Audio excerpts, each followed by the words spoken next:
Police સ્ટેશનમાંથી તમને call કરીને police station બોલાવે તો તાત્કાલિક જવું ફરજિયાત છે? જાણો. નમસ્કાર મિત્રો, હું એડવોકેટ કમલેશ પરમાર. પોલીસ સ્ટેશનમાંથી તમને કોલ કરીને બોલાવે કે તમારા વિરુદ્ધમાં અરજી આવી છે, માટે પોલીસ સ્ટેશનમાં આવવું પડશે, નહીં ચાલે.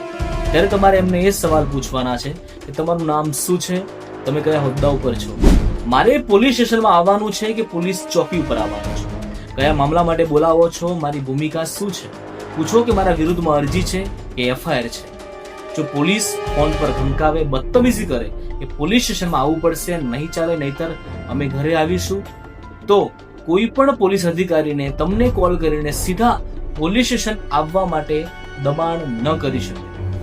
તો તમે શાંતિથી કહો કે મને કાયદેસર નોટિસ આપો, નોટિસ ઇસ્યુ કરો, હું તમને કોઓપરેટ કરું છું, સહકાર આપું છું, નોટિસ આધારિત હું પોલીસ સ્ટેશનમાં આવી જઈશ. તમારા વિરુદ્ધમાં કોઈ અરજી કે એફઆઈઆર હોય તો પૂછતાછ માટે પોલીસ સ્ટેશનમાં બોલાવવા સારું તમને લેખિતમાં નોટિસ આપવી તે પોલીસની ફરજ છે. પોલીસને તપાસ માટે સહકાર આપવો જરૂરી હોઈ શકે, પરંતુ કારણ જાણવાનો અને યોગ્ય પ્રક્રિયા માંગવાનો હક તમને છે. માટે જાગૃત નાગરિક બનો, ડરશો નહીં, ડરવાની કોઈ જરૂર નથી. જ્યારે બી ફોન આવે, કીધું છે તેવા સવાલ પૂછો, કાયદો જાણો, જાણો તમારો કાનૂની અધિકાર.